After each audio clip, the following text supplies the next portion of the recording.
2022 Q live start ചെയ്യുന്നത്.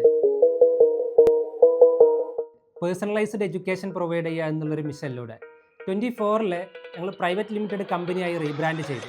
25 തുടക്കത്തിൽ Q live space എന്നൊരു പ്ലാറ്റ്ഫോം ഇൻട്രൊഡ്യൂസ് ചെയ്തു. ഓൺലൈൻ ഇൻഡിവിജ്വൽ ട്യൂഷൻ കൂടുതൽ എഫക്റ്റീവായിട്ട് കുട്ടികളെ കൂടുതൽ എൻഗേജ്ഡ് ആക്കിയിട്ട് ക്ലാസ് പ്രൊവൈഡ് ചെയ്യുക എന്നുള്ളതായിരുന്നു മിഷൻ. 25 അവസാനത്തിൽ ഏഷ്യയിലെ തന്നെ ലാർജസ്റ്റ് എഡ്ടെക് ഇവൻ്റ് ആയിട്ടുള്ള ഡൈഡാക്കിൽ പാർട്ടിസിപ്പേറ്റ് ചെയ്യാനും പറ്റി. 26 ക്യൂ ലൈവ് പൾസും പാത്ത് ഫൈൻഡർ എന്ന 2 പ്ലാറ്റ്ഫോമും കൂടെ ഇതിലോട്ട് ആഡ് ചെയ്യുകയാണ്. പേഴ്സണലൈസ്ഡ് ട്യൂഷൻ ഒരു ഹൈപ്പർ പേഴ്സണലൈസേഷനിലോട്ട് മൂവ് ചെയ്യുക എന്നുള്ളൊരു മിഷൻ്റെ ഭാഗമായിട്ടാണ് പൾസ് വരുന്നത്. ഓരോ കുട്ടിയെയും പ്രോപ്പറായിട്ട് ഐഡൻറ്റിഫൈ ചെയ്തിട്ട് അവന് വേണ്ടിയിട്ടുള്ള കാര്യങ്ങൾ പ്രൊവൈഡ് ചെയ്യാനും അത് കറക്റ്റ് റെഗുലർ ഇൻ്റർവെല്ലിൽ ട്രാക്ക് ചെയ്യുകയും അവൻ്റെ ഫ്യൂച്ചർ വരെ പ്രെഡിക്റ്റ് ചെയ്യാൻ പറ്റുന്ന രീതിയിലോട്ട് ഹൈപ്പർ പേഴ്സണലൈസ്ഡ് എഡ്യൂക്കേഷൻ പ്രൊവൈഡ് ചെയ്യുക എന്നുള്ളതാണ് ഇനിയുള്ള മിഷൻ.